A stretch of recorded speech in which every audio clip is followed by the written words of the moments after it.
right, everybody. How are we all doing today? Good. Good. Day 3. They go by fast, by the way. That's why I used to put up like 120 days on the board and countdown and stuff, because they really do go by fast. And so you want to make them count, because sometimes you kind of wait, and then it's over before you know it. All right, I think almost everybody is here. We're going to have one person late, I think. It is good to see all your beautiful faces, handsome faces, this early in the morning. Thank you for being here for another lovely day of massage therapy at the beautiful Gateway Community College.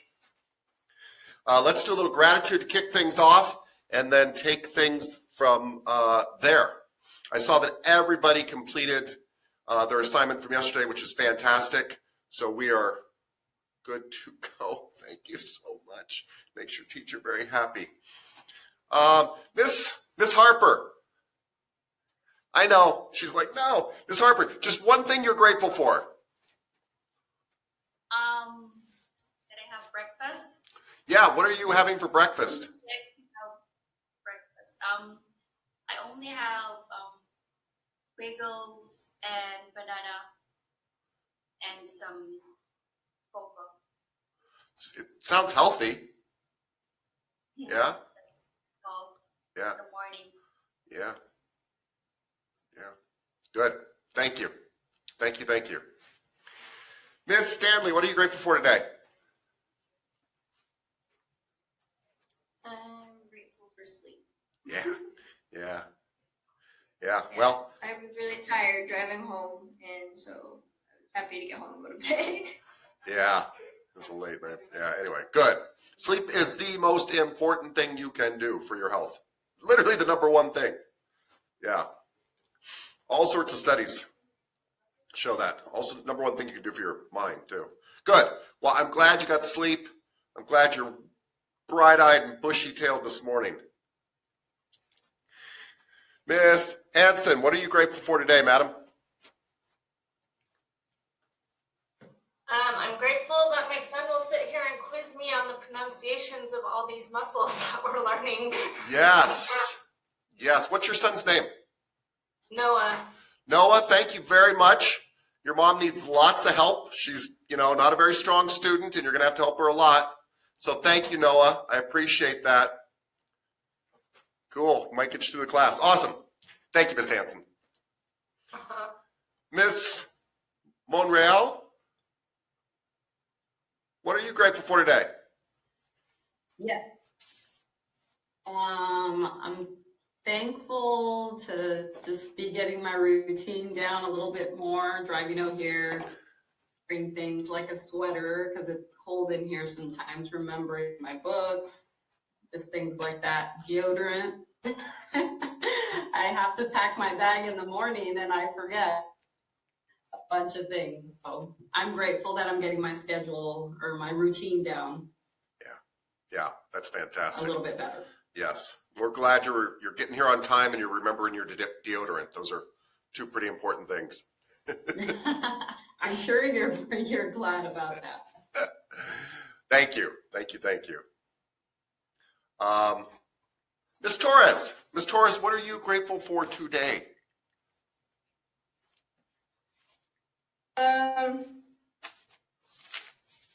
Well, I'm grateful because I've been waking up early and I've been going for a run.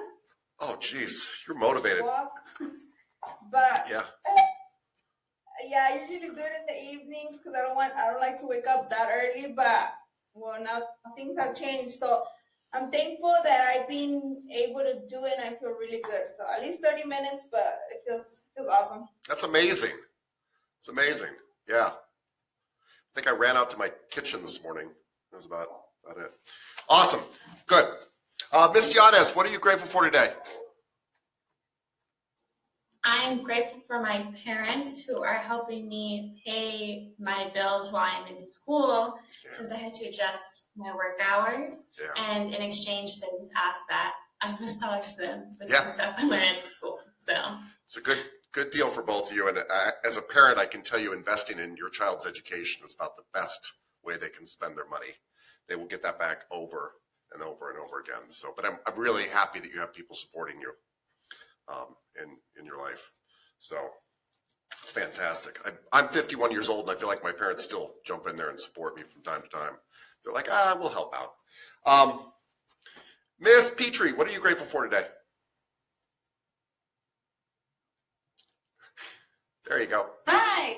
Oh, okay. I'm grateful that my boyfriend made it home safe from work this week. Yeah, Yeah. good. This week off, I'm really grateful that he's home. Because he's gone, right? Yeah, he's gone every other week. So he works for the railroad, and they had a big derailment. It was huge, and a person died. I think 2 people died, actually. So. But he's safe. Yeah, I'm safe, and he's home, and we get the week together. We're actually going to go to California this weekend. Wow. So, my parents left last night. I'm grateful I got a chance to spend some time with them. I don't see them all the time. So, Right. And they say hello, and they miss you. I know her parents, so yeah. Yeah. Yeah. And so, they're really excited that we get to see each other on a regular basis now. Tell your dad, this will be from a long time ago, but he'll know what you're talking about. Tell your dad, thank you for advising me to watch Arrested Development. Okay. Yeah, it was, he's like, it's amazing. It was amazing. This from years ago, but I still remember it. Thank you. Cool. Thank you. Miss Cooper. Hi. Hi. What are you grateful for today? I'm grateful for my friends. My friends are always there for me. They're solid friends. I'm just grateful that they're in my life. Yeah. You only need like 1 or 2 solid friends and you're good to go. That's awesome. I have like 3 solid friends. Wow, you're over the limit. Like you've got a plethora, abundance. Yeah, I mean, I have lots of friends, but I have 3 ride or dies. Yeah, So, I love that. That's awesome. All right, cool. That makes me very happy. By the way, I think your primary relationships in your life determine your entire life. I really do. Yes. Surround yourself with people that love you. yeah. It's the key to life. Thank you, Miss Cooper. Miss Hunter, what are we grateful for today? Good morning. Yep. I am grateful for the sunshine. Yeah. We're a sunshine planet, Can literally. you hear me at all or not? Oh, no, I hear you. You're grateful for the sunshine, and I was just saying we're a sunshine planet. Like, that's where all the energy of the planet comes from. If you think about it. Yeah. Very, very cool. Awesome. Thank you, Miss Hunter. And Miss Felix Osuna, hi. I saw your video. Good job working with new technology. It was great. Thank you. What are you grateful for today? I'm grateful for finally getting used to the online classes. Yeah. It gets, after this week, you guys you'll be teaching me how to do stuff. You'll be like, oh, you can go this way and do this and do that, and it'll be fine. Yeah. Mm-hmm. And I miss not having you guys in class because I kind of like, being right there in front of people. But there's also some advantages to this too. Like you can have your son in the room and you can have your pajamas still on and you could be eating a bagel and all that kind of stuff. So good. And you don't have to drive in rush hour traffic either. Anything else? I just didn't want to cut you off there. No, we're good. Thank you. Thank you. Mr. Kandaras, sir? Hello. What are you grateful for today? This little dude. Oh my God. I saw that cat in your video, but it's really cute now. I'm a cat person, actually. I don't have one now because I get so attached to them that I can't get over it when they die. But I still carry a picture of my first cat when I was 15 years old in my wallet. Died 30 years ago, you know what I mean? So you're grateful for your cat? Yeah. Yeah. Cool. Yeah? Very cool. I like it. Okay. Well, what's the cat's name? Nugget. Nugget. Yeah, I like it. He looks like a little chicken nugget. He's 4 months. He's already pretty big. He's gonna be huge. Yeah. Yeah. Awesome. Well, you and Nugget enjoy today's lecture, Thanks. and that's fantastic. Miss Nguyen?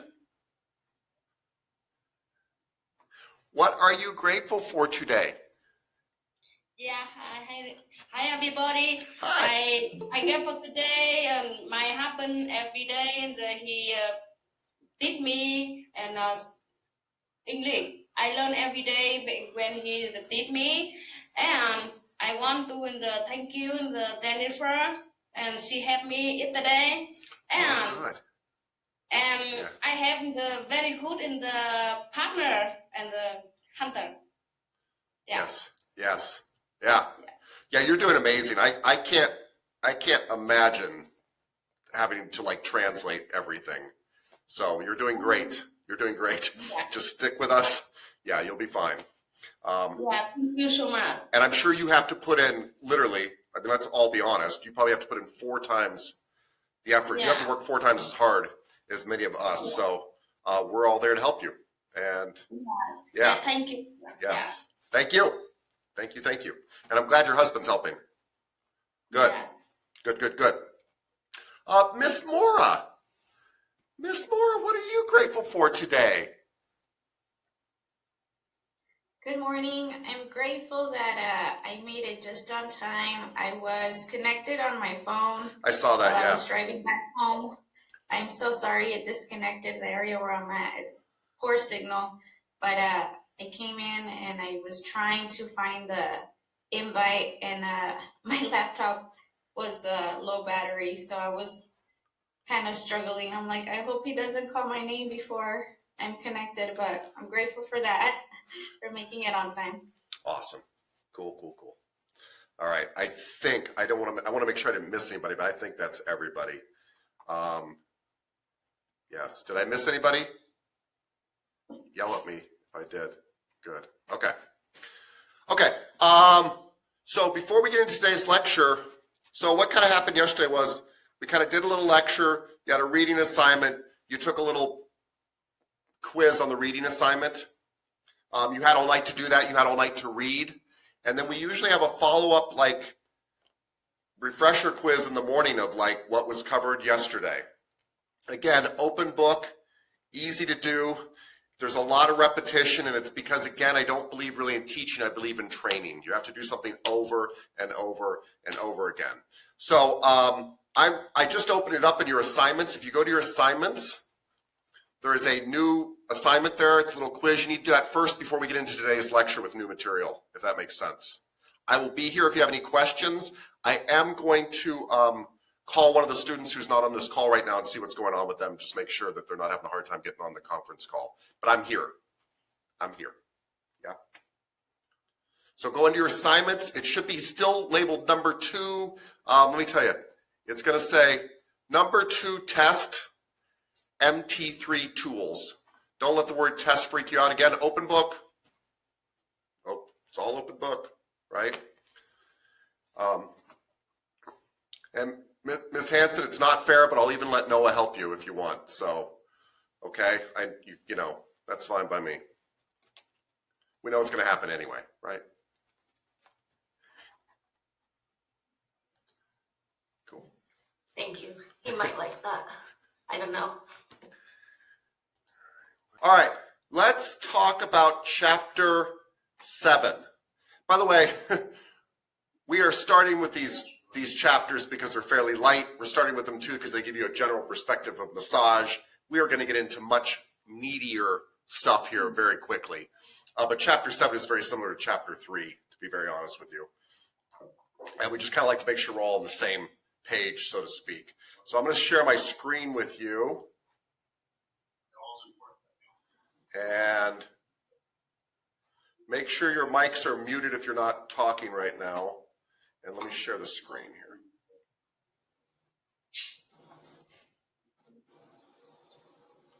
So Ms. Petrie, Ms. Nguyen, and Ms. Monreal, mute your mics.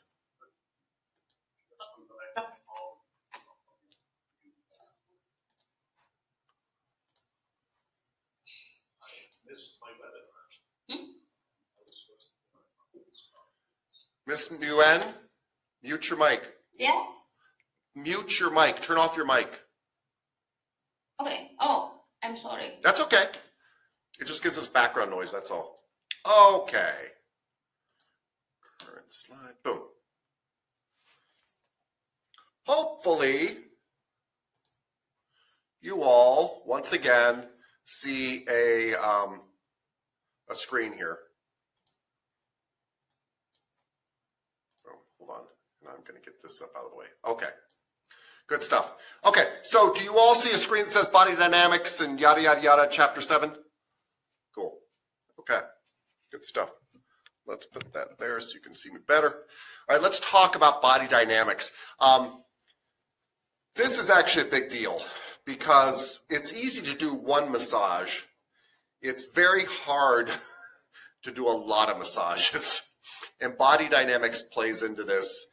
Body dynamics, body mechanics, all that kind of stuff, which just means the way I use my body, the way I hold my body, my stances, plays into this a lot. We'll also talk about client positioning and draping, all that kind of stuff too. And of course, you will practice this very stuff in lab. I am talking to you about it, right? But you're going to go actually do it.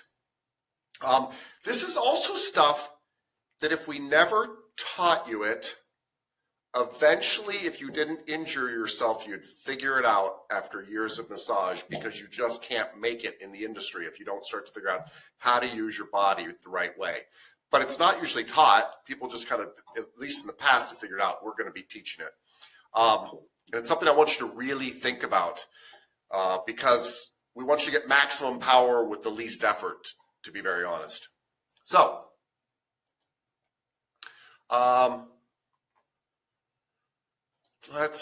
okay. So what body mechanics does for you is it's using the body in a way that's safe. So let me give you an example of that. It would be when I press on somebody, I try not to do it in such a way that my wrist is bent. Right? So if I'm pressing on a force like this, believe it or not, it puts a lot of force on my wrist. Now it's okay if I'm pressing here with the palm of my hand, but if I'm using my fingertips, I tend to line them up like that so that the force is going straight through my wrist instead of a bent wrist. So we avoid bent wrists because it's unsafe. After time, it's actually very hard on them. When you're doing a push-up, you're not really pushing off your fingers, you're pushing off the palm of your hand, and that's going straight into your wrist. That's fine. But if you're pushing with your fingers tend to be straight. Otherwise, it's unsafe, right? Really good body dynamics also conserve energy. So if I am massaging a client and I'm doing it with my upper body, this is actually very exhausting. I'm doing push-ups on your body, okay? Bring this down here a little bit. But I'm doing push-ups on your body. I would actually rather do that movement with my whole body. So now what I'm doing is you're still getting the effect of this, right? But I'm doing it by rocking my whole body. So it's an energy conservation concept, which is I don't want to be pumping constantly. I want to be using my body weight for stuff. Good body dynamics should reduce stress and strain on you. I kind of already hit on that. And they're efficient. And again, using my whole body weight is a very efficient way to move, and having lots of straight limbs is a very efficient way to move. Anytime you bend something, you've got to control the power going through that bent area. You'd rather it hit you head on. I'd rather everything be in a straight line. Well, I'll show you some pictures here, but I just wanted you to think about that. We're also going to talk about foot stance, things like that. And I will get into some of the really common massage stances. But the big thing is just to make sure that you are on both feet the whole time and that you're squared off on your feet. All right. Let us go on.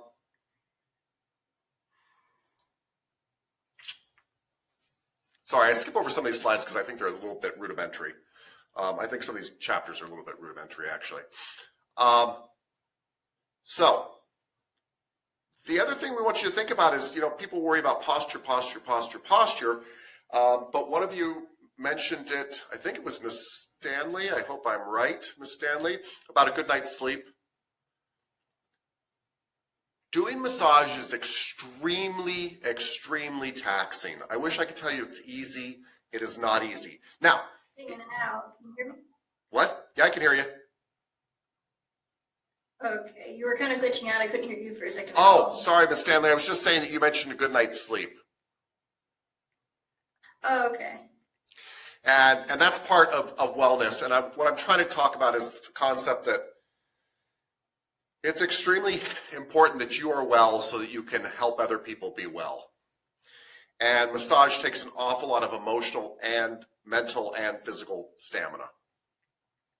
And one of the best things you can do is get a good night's sleep, eat well, and be in good physical condition to do it, because it's not easy. It's just not. Now, here's the good news. It is physically hard, but it's very low stress. Your clients love to see you. You are everybody's best friend. I've probably had one upset client, 2 upset clients in 20 years of massage. Like, it is a wonderful environment in the sense that the clients are very low stress, but it is physically demanding. And so we want you to not just think about body dynamics, like what's going on in the room, but what happens before you get in the room. Because you have to give, and it is very hard to give if you haven't given a good night's sleep, you haven't had a good breakfast, you're not warmed up, and all those things. So just consider that. And a lot of massage therapists like to do stretches before they actually massage.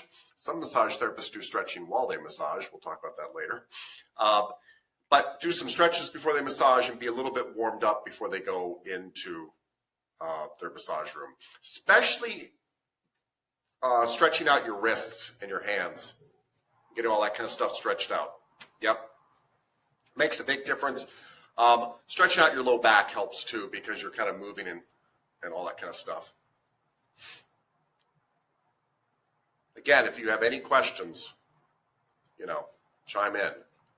So they go over all sorts of warm-ups you can do. I don't know about that. I do like to start out my first massage as slow as possible, because if you dive in right away, it's actually kind of hard. It's kind of like if you go for a run right away and you haven't warmed up at all. And the stretches and all that kind of stuff can help too. The real key is to not come flying into the massage room last minute, to show up early enough that you can kind of set everything up and you can get mentally prepared. You've had a good night's sleep and you've eaten well and you've stretched out your wrists and you're ready to go. The other thing I want you to think about is this. Massage-related injuries for the therapist are almost never from a one-time accident. And what I mean by that is, rarely is it like I did this thing one time and I broke my wrist or something. They're usually what we call overuse accidents, fatigue-related accidents. And so the difference between those two types of accidents is a one-time accident is like when you break your arm because you fell. A fatigue-related accident is like when you develop tendonitis or something because you've worn down an area. And so as a massage therapist, you have to really make sure that you're well rested, because when you get tired over time, you tend to get injured. And I want you to think about this in a long time frame. A lot of people talk about, the amount of massages you can do in a day and things like that. To be honest with you, you can probably do a whole lot of massages in one day for one day. I'm not worried about the one day. I'm not worried about the breaks in between. Your book will talk about that stuff. Make sure you have breaks in between, blah, blah, blah, blah, blah. Yeah, it's a good idea. But I'm more worried about your monthly volume.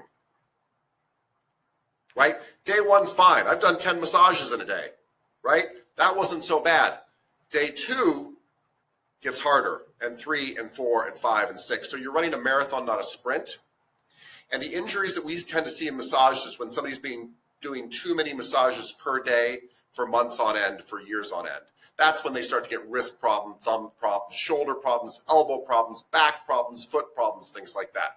So just make sure that each day you feel completely rested from the day before, that you are not taking on such a workload that you can't repair from that. Yeah? Fatigue-related injuries. So you can actually do some pretty stupid things with your body if you're well rested.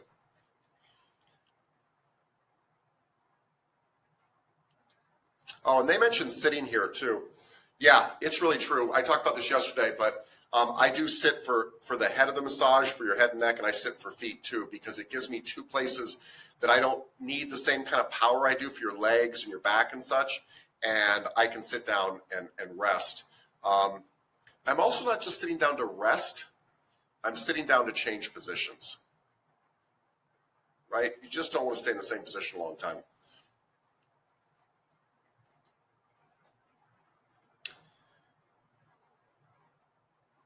I don't think mental fatigue is actually a big part of massage. I think you're actually going to find the time in the room fairly peaceful.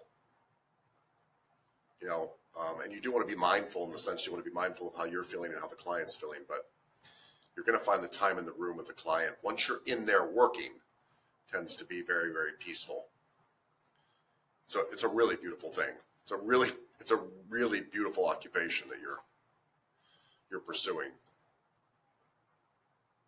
I already talked about this yesterday, right? But the lower the table, the more I can get over it, the more power, right? And let's see if I can shoot out here further. And the higher the table, nice and easy on my back, no power. Lower, I'm bending over, but lots of power, right? And both of those are good. There's not a right or a wrong way to do this. It just depends on what you're attempting to accomplish at that time. If you have a hydraulic table, it's fun to change them during the massage because for different needs.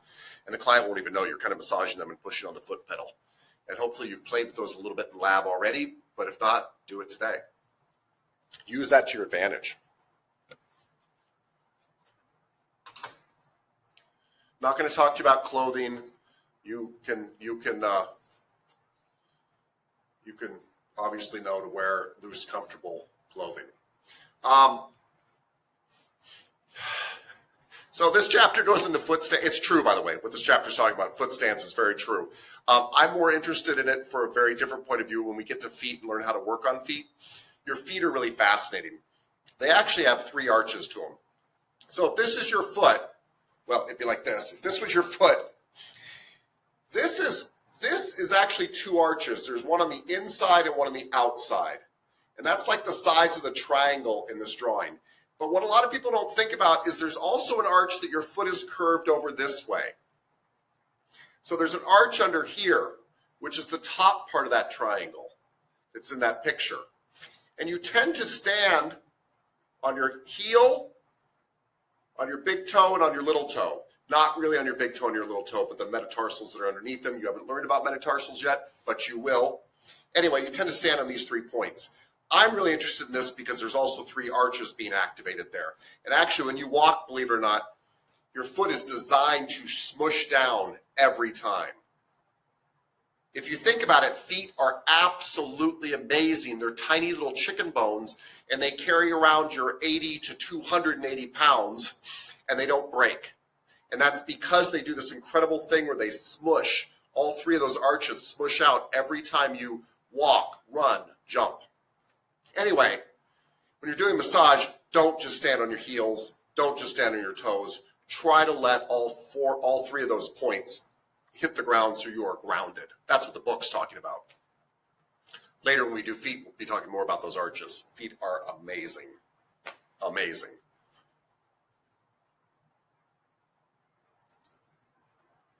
Okay, let's talk about 2 stances, really. 2 stances. Let's see if we can get this back here.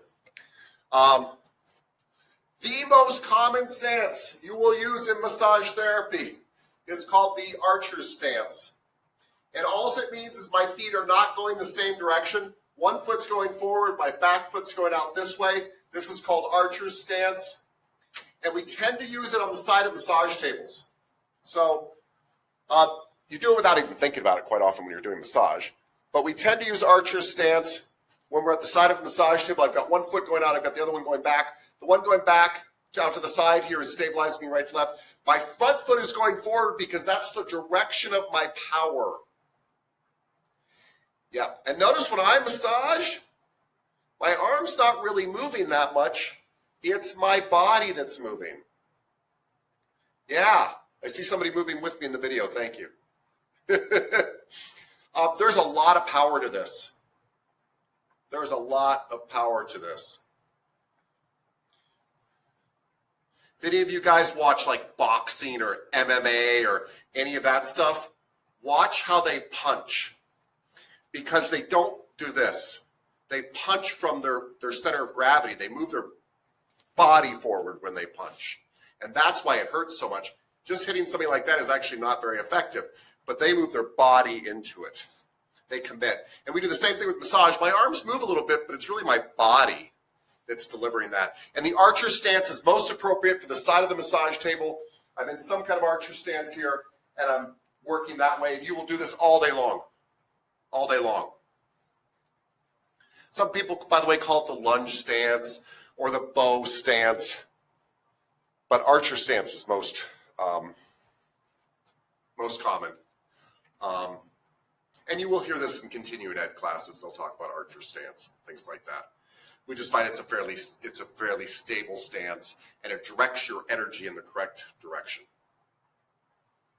What you don't ever want is your feet close together like this, because you don't really have much balance. You don't have much power from that standpoint. They're always apart for some reason. So they're either apart in an archer stance or they're apart in a horse stance, which they should talk about here. Here's archer stance, though, by the way. This is a pretty good example, actually, of how you use it.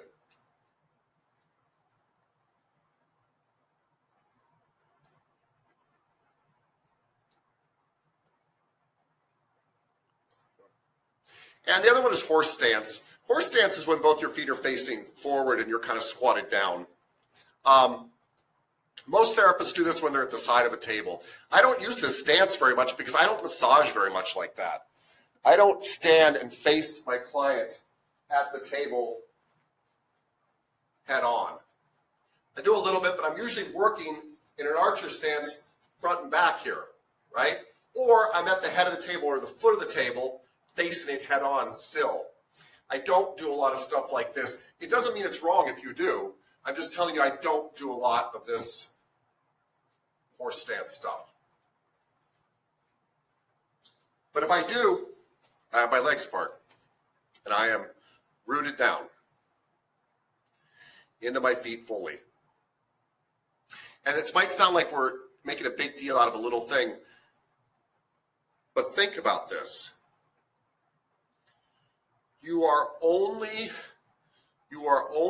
as strong as your connection to the ground. And that's not a metaphysical comment. That is a physics reality. I can only push you as hard as I can stop that energy at the ground, because I'm pushing off the ground. Always. I'm always pushing off the ground. So I'm only as strong as my stance. Yes. Cool. Which is kind of where my comment came. I think it was Miss Belodic, about the guy who said you can't shoot a cannon from a canoe. There's a very famous power lifter who always said you can't shoot a cannon from a canoe. And he was commenting on all the guys that work on their upper body in the gym but forget to work their legs. And his point was, if you have all the strength up here but it's not connected to the ground, you don't actually have any strength. You've got to be connected to the ground. So think about that. Think about massaging from here. Your center of gravity is down in your lower abdomen. And that's where you're really massaging from. I know that might sound funny because you're using your arms, but you're really massaging from down here. Yep. For women, their center of gravity tends to be a little bit lower. For men, they say it's a little bit higher. Your book says because of their wide shoulders. No, it's because of our bellies usually.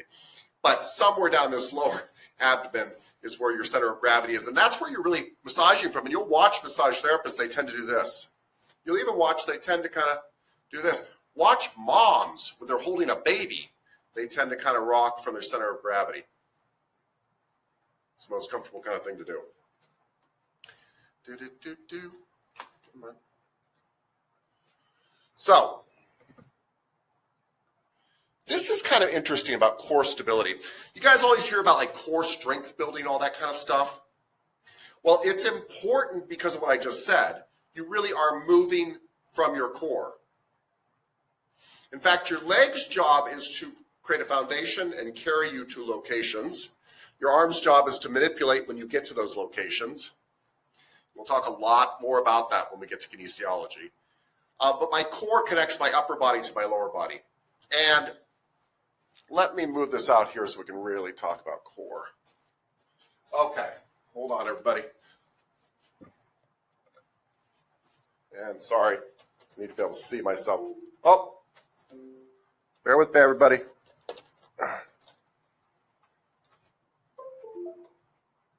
Come on. Okay, I'm sorry, I just unplugged my TV, so bear with me by accident. Okay, so let's get our skeleton over here. Good. This is Victoria. It's a long story, but we'll explain that later. Say hi to the class. Okay. So your core stability comes from, everybody always talks about this, your abdominals, and that's totally true. There's 5 abdominal muscles. We'll learn about them. Your core stability comes from up here because connecting your upper body to your lower body is very difficult, believe it or not. You have this lumbar region of your spine and there's not a lot of support around it. So connecting this to your lower body has a lot to do with abdominals. But part of your core is also your hips and your thighs, believe it or not, from your knees up. This is really your core. So your inner thighs have a lot to do with your core, your thigh muscles, your hamstrings, your glutes, your hip rotator cuff muscles that we'll learn about, and your abdominals. This is where you operate from. This, from your rib cage down to your knees, is your core. And that's where all your strength comes from. Your calves and things like that, they're wonderful and they help you bounce along through life, but your core strength is coming from here to here. Above here is not core strength. Above here is my arms that, once again, I use to manipulate stuff once I get there. But core strength is where all your power comes from. And if you've ever taken a Pilates class, or you're into yoga, or you're into martial arts, or any of that stuff, you'll know exactly what I'm talking about.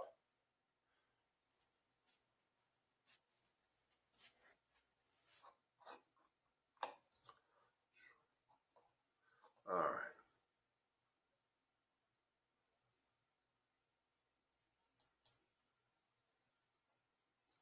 I already talked about the point, the center of gravity.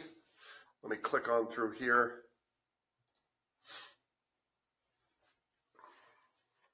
So, force is just the power you exert on an object, whether you're pushing on the object or pulling the object. What we want to do is try to combine the force that I'm doing with my body with as much of my body as possible and then combine it with gravity. So if I can take this push and then move it with my body, that's using as much of my body as possible. If I can push down, I'm now using as much of my body as possible and using gravity. And we make this point because when I'm pushing out here, it's very hard to push down at the same time. The closer my hands get to me, the more force I can exert.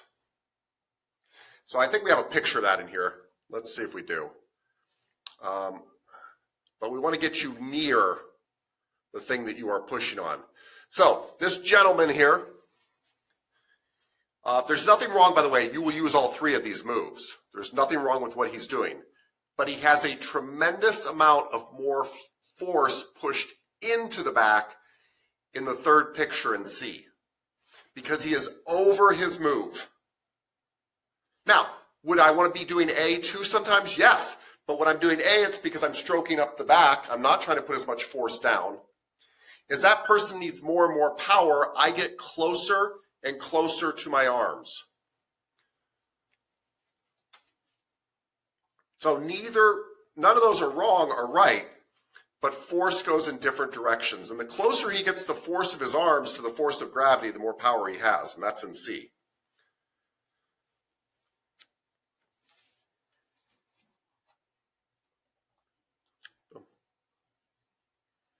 That's not important. Okay. So let's talk about client positioning really quick. Client positioning is really so the client's spine is stable and all that kind of stuff, and they're comfortable. So there are 4 kinds of positioning. We talked about this a little bit yesterday, right? If I am face down, what's this called? Prone is face down. Prone is face down. Yes, I always say you're like prone to being tricked, or you're prone to being surprised, or you're prone to whatever if you're laying face down. You can't see what's going on. If I am on my spine, then I am Supine. supine on my spine. Yes. If I'm laying on my side, Side lane. yeah, sideline. Why would we want a client on their side?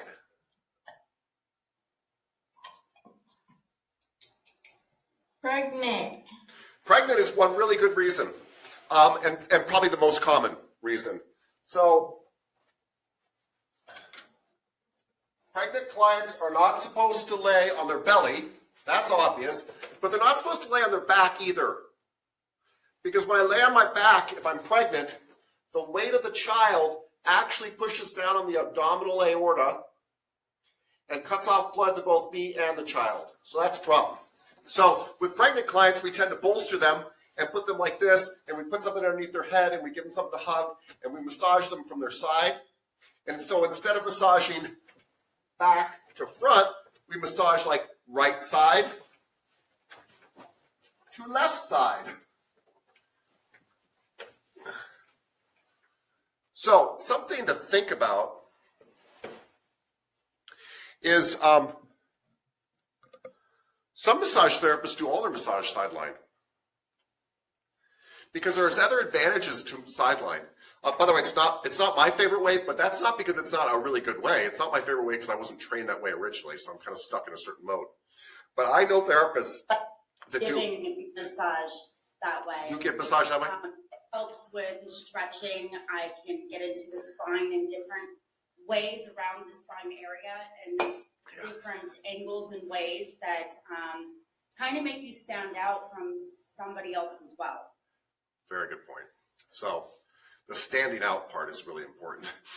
So for better or for worse, people compare the massage you're giving them to all the other massages they've ever gotten. And you want yours to be really effective, but you also would like it to be unique because they tend to associate unique with better. But yeah, so it allows you to get stuff at different angles, things like that. It allows you to get to shoulders and hips in a really neat way because they're sticking up. So there are some real neat advantages to sidelining. We'll often do it with athletes when we're trying to get to a spot. And we'll play with that in here too. So don't ever be afraid to flip somebody on their side. It's kind of a neat way to go. And the last thing here is seated massage. And there's kind of 2 kinds, really.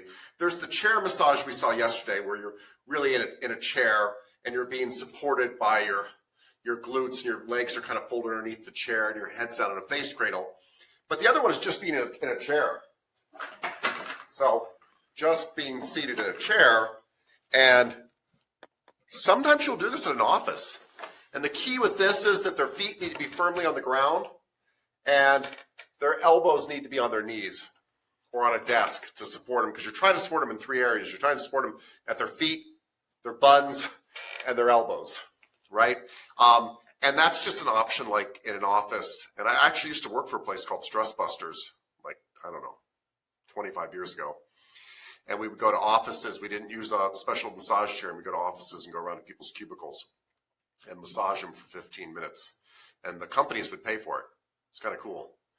And we go there all the time. It's kind of a neat job. People loved seeing you come up and work on them. Okay. Oh, they mentioned recumbent, which is reclining. We also use recumbent with clients that are pregnant because they can't lay on their back, but they can lie reclining if they're at 45 degrees. And so it's a nice way to kind of have them on their back. If you have a client who's reclining or recumbent, then what you usually do is stuff pillows underneath their back and just make sure they're bending at their hip. That you're not just bending their back, you're bending them at their hip.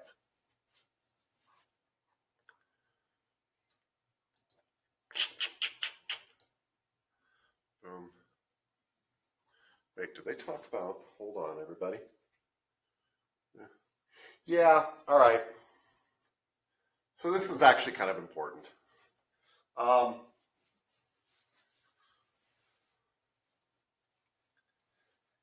Female clients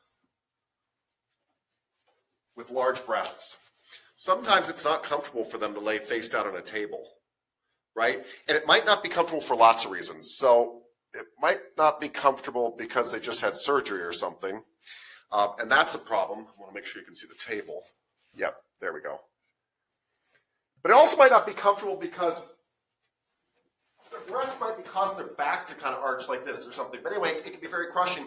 One of the tricks, and this picture kind of shows this, but it doesn't show it the way I do it, is if you take a towel and you put it diagonal right here on both sides, it kind of supports them. And I like it. It's a really good approach. So you'd put it on both sides. Boom. Like that, on both sides. And I like it too because it kind of covers the client from the side. And so I think it makes them feel more secure. But I'm just telling you stuff that comes up. Yeah. You're always just trying to make the client comfortable.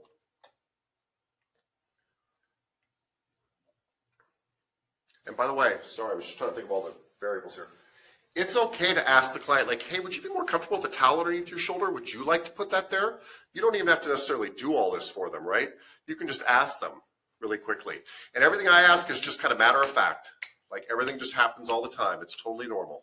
You don't want to make a big deal about anything because then it gets weird, right? I don't make a big deal about anything. If I have a client who's super overweight and they seem uncomfortable on the table, it's like, oh, would you like this thing? Or would you like an extra sheet? Do you feel covered?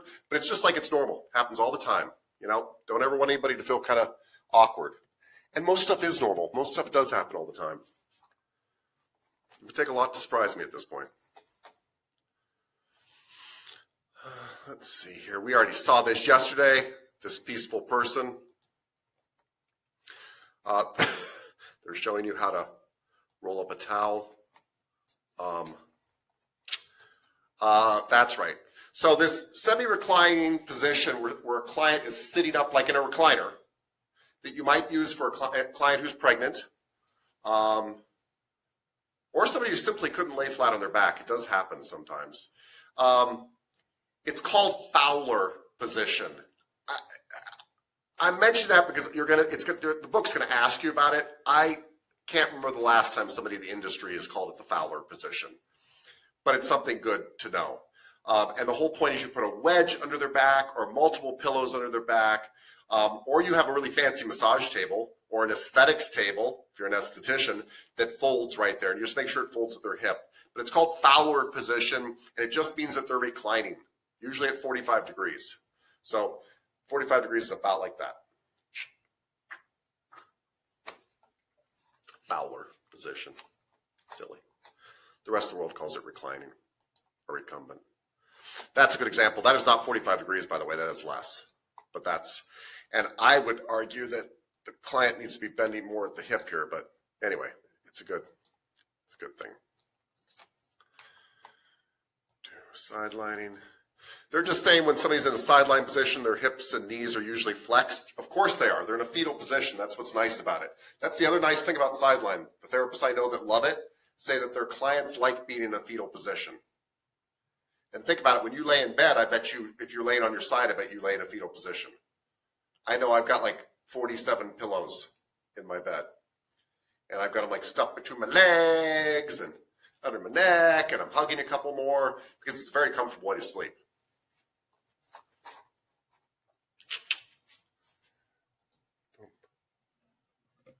And we already talked about this. Seated massage, just having the knees bent and the buns supported, And by the way, torso erect doesn't mean the torso is not bent over. It can be bent, but you're not bending at the back. You're bending at the hips. It's a lot different. So this is a chair massage in A here. And this is literally a chair massage in picture B, where the client is supporting themselves with their elbows on their knees. But they are supported with their elbows at their knees, sitting on their butt and their feet on the floor. And when I used to do corporate massage, it looks a lot like C. They would lay their head on their table and use their table to support themselves, and I would massage them from there. Chair massage is a great way to get clients because it tends to break the ice with them. It's very hard to take your clothes off for a stranger, really. And when you go around and give chair massage, they tend to get to know you. That feels so great. You're like, hey, wouldn't you like an hour massage later? It's a great way to give out your business card. You can charge for the chair massage, so you're making money while you're advertising.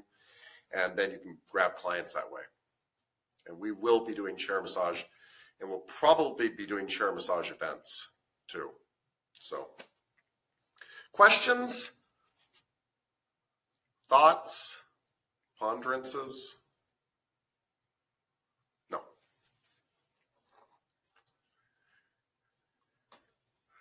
Let's talk about draping. So draping is super duper important. And I know you're like, of course, super duper important. The client shouldn't be naked. I mean much more than that. The way you drape sends a signal to your client. And draping confidently tells them that you're in control. They don't have to be nervous. By the way, if you're nervous, then they're nervous. So we expect you all to be nervous now. You're learning to massage, but really work on that because somebody needs to be in control in the room and they actually want you to be in control. So draping sends a strong signal to your client that I'm in control. And when I drape and wrap you up tightly in a sheet, it says, I respect your boundaries and that everything is under my control here in a good way. So yes, it protects the client's modesty, and yes, it protects them emotionally, and yes, it keeps them warm and comfortable. But I feel that it does two things that are really important, which is draping shows respect, and it shows boundaries for you and the client. So when you drape confidently, the client kind of knows you have boundaries too. And it's also my way of saying, hey, we're not going to go past the drape. I've wrapped around your leg. That's where I'm stopping. It's very effective. And so Mr. Ibarra will work on draping with you. He will show you, if I know him well, he will show you corporate draping, which is kind of what Massage Envy and Elements does. I will come along later and show you guys high and tight diaper draping. So both are good for different reasons. I like high and tight draping because it exposes more of the body, but it locks you up really tight. And I think it really shows a lot of confidence and such. And it's good when we're working in certain areas and things like that. So you will get to see two different ways to drape. There really isn't a right or wrong way. And it's possible if you go work for someplace, they'll show you a third way to drape. The only thing I would say is just don't do sloppy, haphazard draping because it just sends a really weird signal. If that makes sense.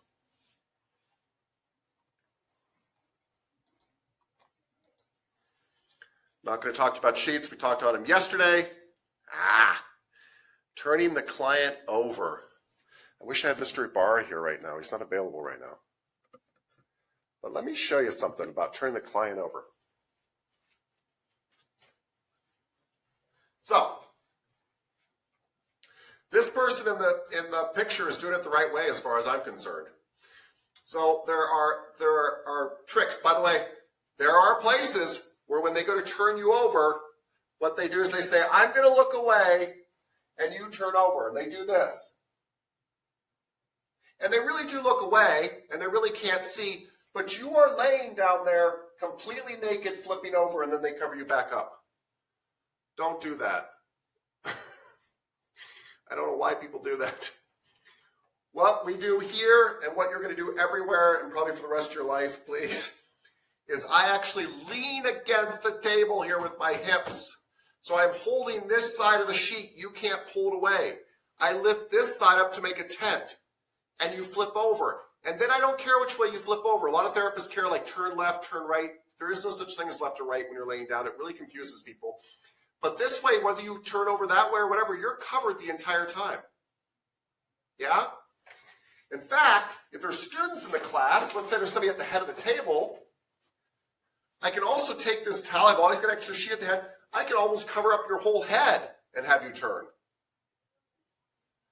But I've got it locked with my hips back here. That's super important. My hips are holding the sheet back here so you don't pull it up from this side. And I'm holding this tent, not over the middle, but way out over here. And I'm giving you room to turn.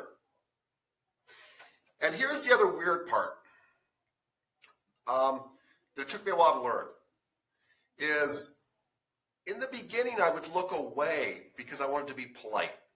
So I'd kind of rotate, I'd have you flip like this. But sometimes being polite actually causes problems. Now what I do is I watch you because you're covered, and I want to catch if you're slowly uncovering yourself somewhere during this flipping process. I need to keep an eye on what's going on underneath this sheet. So as much as we're taught in this society to avert our eyes, I can actually keep the client from exposing themselves better if I actually kind of keep an eye on what's going on here. So I don't turn away. I keep an eye on what's going on. I do tell the client this though, turn over slowly. Otherwise they flip. And when they flip, stuff happens really fast. I just say, I don't care which way you turn, will you gently turn over and scoot down towards your feet. Gently turn over. Slowly turn over. Anything slow we can deal with. And most people call that turning a client with a tent approach. And I have a strong opinion about it. It's the best way to do it. And that's the way you want to do it in class. And you can even cover their head when you're doing it. Always have extra sheet at the top of the table, by the way. So when we make these tables, I like, for a very good reason, I like to take the sheet and pull it to the top of the face cradle, and then fold it down here. That way I've got all this sheet up here to work with. And there's a reason for this. I don't care if their feet get accidentally exposed at the bottom, but I care if they get exposed up here. And this way I've always got extra sheet, so if it gets pulled a little bit, there's lots up here still covering them. So it's always good to have extra sheet at the top of the table. You can fold it down and do all sorts of stuff with it. Yeah?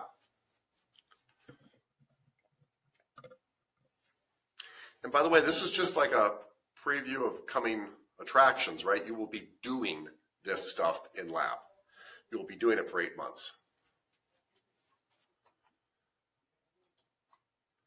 There's a great example of sideline, great example of sideline draping. It does allow you to get, as Ms. Petrie said, to get at the back from different angles. The only thing about it is it doesn't allow you to give as much pressure as when they're face down, but it does allow you some other advantages too. So both are good. Just showing you different ways to work sideline. Again, we will do this later. It's a little early for that. Let's talk about towels. So, you probably won't do towel draping, but let's talk about towels. Okay.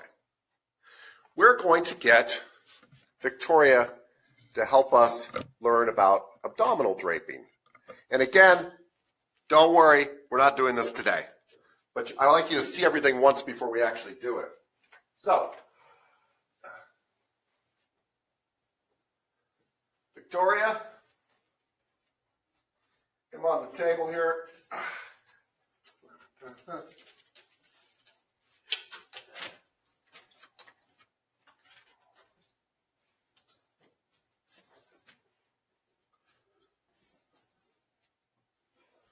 Look at everybody.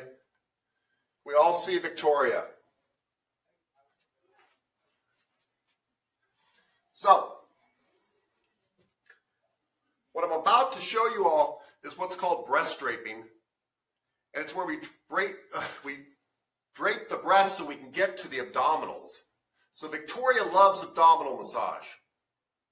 And I need to be able to rub her abdominals, but I obviously can't disrobe her to do that. And this is very simple the way I do it. I think. I take a big towel. Some places take a hand towel, and I think they're nuts. I take a big towel that overcovers the client, and I put it like this. It is covering way past what it needs to cover.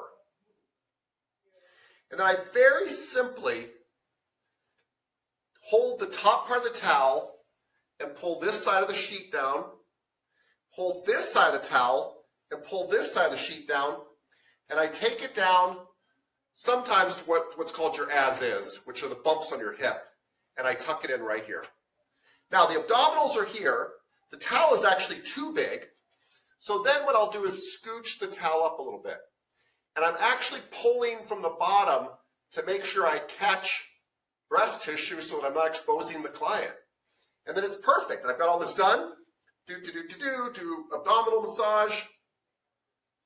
Then I cover the client back up. I hold this here. I keep it down here because I don't want it to flip up. And I pull the towel out the top. Now, when we actually do this, we'll go over it again. But I kind of like you to see stuff. Very, very simple. And believe it or not, lots of clients hate abdominal massage, but lots of clients love abdominal massage. Lots of people love it once they've had it. They think they're not going to like it, and then they love it. Some students, every year, I have a student who's like, I'm going to hate that, and then it becomes their favorite thing. So, very good for your digestion, but also we talked about your core. There's all sorts of important muscles there, and it's an area that a lot of people don't touch. It is an area that's very emotional for people too, so you got to be very sensitive about that.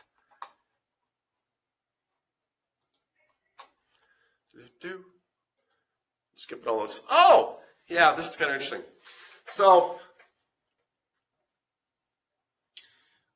in closing for this chapter, they did a little profile of a gentleman by the name of Harry Harlow. Harry Harlow, and I bring this up, by the way, because his research is kind of interesting, although highly controversial, because it studies the importance of touch, really. So Harry Harlow was a psychiatrist who researched monkeys and how they developed if they weren't around their mothers or if they're around a fake mother. By fake mother, I mean like one made out of wire or one covered with fur or whatever. And a lot of his experiments eventually ended because people said they were just very cruel. And they were, by the way, in my opinion. But he found some really fascinating things out. He found out that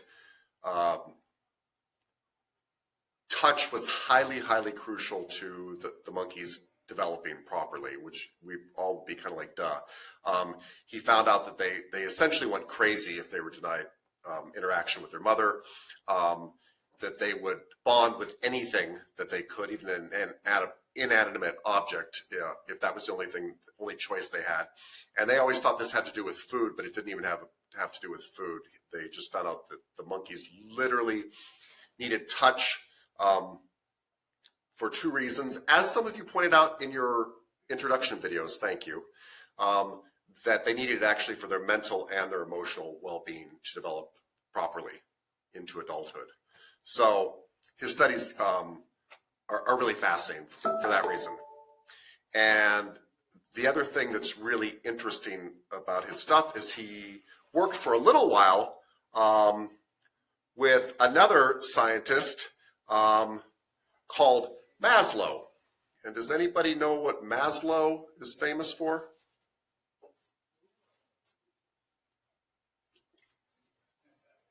No? All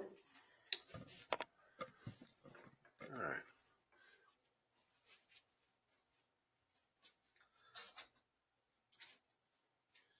You probably do.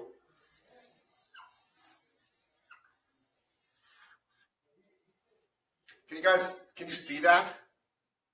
The triangle? Okay, good. You don't have to see it, great. Maslow is famous for something called the hierarchy of needs. And it sounds so simple, but it's so 100% true when you're dealing with people. And the hierarchy of needs says that I've got these low basic level needs, that then climb on up the hierarchy, and that I can't climb until I get these lower needs met. Let me give you an example. On the bottom, might be safety. Like immediate safety. So I know this is a horrible example, but if I'm holding a gun to your head, you're not worried about getting your homework done or about your other relationships. You're worried about your immediate safety. So immediate safety is the base level of hierarchy. So if somebody is in fear, we don't even try to deal with their other psychological needs or other physical needs. You know, it's not even time to feed them at that point. They're in immediate fear. Yes? Then it becomes shelter and food.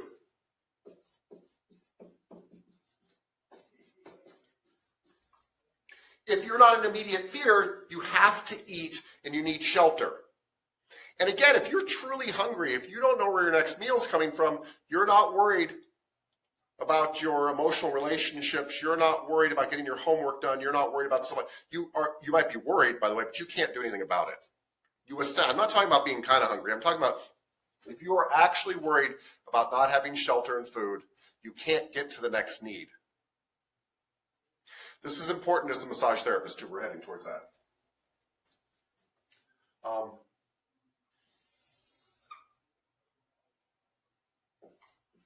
After that's met, love and belonging become pretty important. And by the way, parents often instinctually do all this stuff. You know, first they try to make sure their kids don't, you know, befall some terrible accident, right? They try to make sure they're safe, right? Next, you're constantly trying to feed them and shelter them. And then next, you're trying to love them. And it's not that love is less important. It's that you know you have to keep them alive, then love them. Keep them alive, then love them. So this makes a lot of sense. But once people, by the way, get their basic needs met, they start to move up towards the need for love and acceptance. And love and acceptance are what a lot of your clients coming to you have definitely already met their safety and shelter and food needs. Otherwise, they wouldn't have the money for a massage. But this is one up here that we have a lot of trouble meeting. Love and belonging. And it's very powerful. And many of you will discover after you do massage for a while that yes, you're performing this very important physical act that physically helps people, but you're also providing a place of love and belonging for people. Yeah. That's why it's so important to me in this class that we're kind to one another, because I need a place of love and belonging. This is one of the things we really live for. Once that is met, once love and belonging is met, people can actually start to work towards what they call self-actualization. Self-actualization, where they can actually work on themselves. So if you are in fear for your life, or you're hungry, or you don't feel loved, it's very hard to all of a sudden start taking responsibility for your life and developing as a fully blossomed human being. And that's not your fault. That's just a fact. But once we meet those needs, you can start to actually pay attention to yourself in a good way, not a selfish way, but start to take ownership of your life. And this is a real goal for people. As a parent, you want these kind of kids. You want them to get all their base needs met so that they're the type of people that can be self-reflective. That's what we mean by self-actualization. Self-reflective is, at the end of this lecture and today, I'm going to go, gosh, what could I have done better? Right? It's not just like, oh boy, those guys, they didn't get their test right. How could I have made the test better? What can I do better? How can I make my life better? How can I make myself better in my life? This is what we want people to get to, but you don't ever even come close to that if you're stuck in the lower levels, and you can't move up until each level's met. And this is what Maslow's pyramid of hierarchy is about, this concept. I bring it up today and make such a big deal about it in class because it's a good thing to think about with your clients too. You're kind of building that thing with them first. First, you're providing a safe environment where they don't slip and fall. Then you're trying to make sure they're well hydrated and the temperature is comfortable and they've got the right shelter. Then you try to provide emotional belonging within reason and boundaries. I get all that, but you're happy to see them, right? You're always happy to see your clients because people need emotional reassurance and emotional welcoming. They do. And you're sincere about it. Just because you're aware that you're doing it doesn't mean you're not sincere. And that allows them to have time to kind of get to this next level.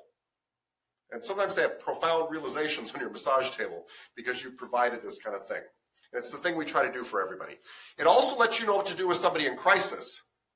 When you're in crisis and you're down in the I'm afraid for my life thing, it's not the time for me to be like, well, let's reflect how you got yourself into this situation. Right? You did. You probably really did get yourself in this situation. Doesn't mean you're at fault, but it means that is something to reflect on at some point, but this is not the time. Right? Right now is the time that you're in extreme fear and your safety is under question. We need to fix all that before we ever go back and say, what were you doing in this part of town at this time of night when all this happened, right? So it's just a way to kind of learn how to think about people. And it's something that any social worker, this is their Bible that they work off of. But just something good to kind of think about. Cool? Comments? Thoughts? Anything? Speak to me. Tell me something.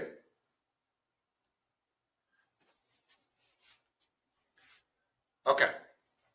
I thought it would be the food pyramid when you first drew it, and I was like, what the heck does that have to do with massage? Yeah, no, it's not. I like that though, thank you. Yes, it's not the food pyramid. It's Maslow's hierarchy of needs. And the real point is that you can't go to a higher need until another one's met. And if you think about your own life, you might see where you've been at different points in the pyramid. And sometimes you drop back down and go back up. It's not a contest. But my point is, I've been in the fear mode, right? And then I don't do very well at figuring out how I'm creating the problem because I'm stuck down here. Yeah. And when finally this gets settled, I can think that up. Yes, Ms. Cooper, sorry. It's okay. It's like when you're hangry and you can't get anything done because, like, if I go to work and I haven't eaten any food, I'm gonna probably be mean to all my coworkers because I'm hungry. I'm not gonna be able to do anything. It's actually a great example. When you work with young people especially, but this is true with adults, just like you just said, and we see behavior we don't like, one of the first things we look at is this child hungry? Is this child scared? Or is this child tired? When you deal with those three things, quite often a lot of other problems go away. If they're still present after that, there's other stuff going on. But the same thing is true with adults, right? We all know how we get when we're tired or hungry or whatever. So you're absolutely right. Absolutely. Cool. Anything else about that? Please, Ms. Petrie, comment away. I'll add to the love and acceptance and the love and belonging.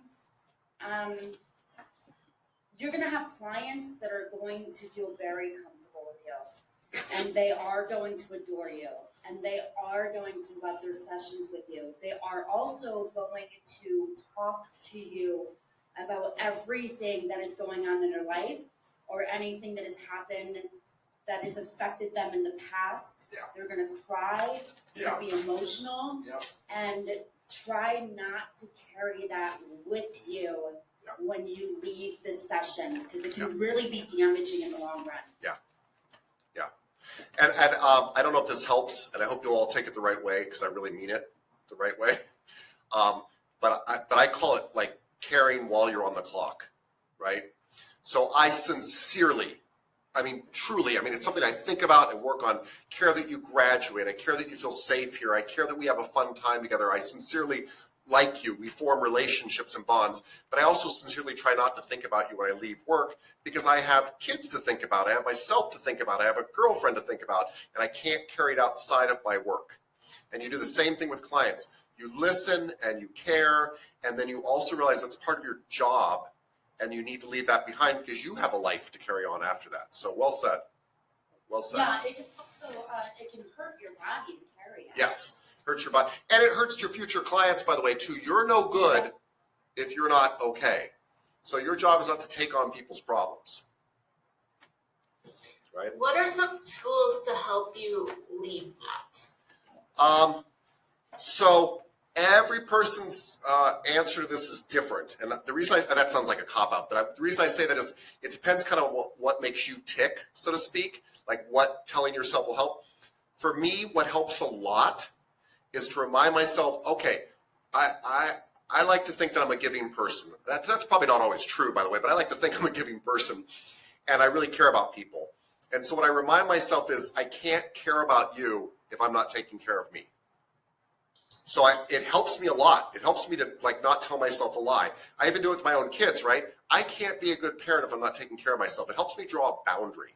And so if I really say I care about you, like if I really care about you, then it's my job to go home and recharge so that you get a good teacher the next day. That's what I tell myself. And I also tell myself this. I don't know if this will help you or not, but, and I'm telling you this from experience because I used to do it a lot. So I'm not preaching, I'm telling you a huge mistake I made.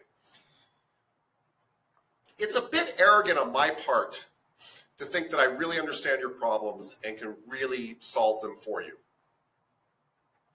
And so taking on your problems is a bit arrogant even.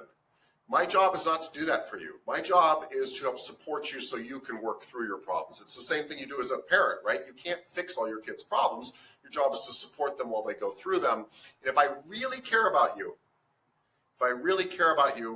I'll help support you so that you can work on your stuff. I won't take it on for you because it's extremely arrogant and not helpful, by the way. If you go around fixing people's problems, truly fixing them, they don't learn. So, those kind of things help me is to kind of remember like I don't do you any good if I don't take care of myself. And to also recognize, by the way, all the good you do. So that 1 hour that you're in the room and you were 100% present for somebody was your job, and that was a big help. And enough needs to be enough at some point. And so that's the end of that session, and that was your help. And I think you have to have that attitude with the world at large. We have lots of stuff going on in our world right now. So, for example, one of the kicks I've been on for the last 6 months now because of COVID, because I was stuck at home, was I really felt I needed to do something. And we're in the middle of this world with like global warming and all this stuff going on, and we're in this political debate, right? It's always liberals and conservatives. I'm not putting down either side. They're always going at it, and all this kind of stuff's going on, and people love Trump or hate Trump, and it feels crazy right now. And one of the ways that I deal with the craziness of the world is to do small stuff in my world. So in the morning when I get up now and do yard work, I like to do a little yard work in the morning before school. I go around and do a little bit of yard work in the neighborhood too. So I do this not to be like this super good neighbor, but like we have a back alley behind our house that runs for 2 blocks. And so my 6-month project has been 3 times a week. I work on my yard and then go out into the alley and clean up the alley. Now, I do this because it's my little kind of dedication to making the world a little bit better and keeping my sanity. It reminds me that I'm one small person, can only do one small thing, and then I let it go. I don't worry if other people do the alley. That's not my business. My other neighbors do other wonderful things. That's not my problem.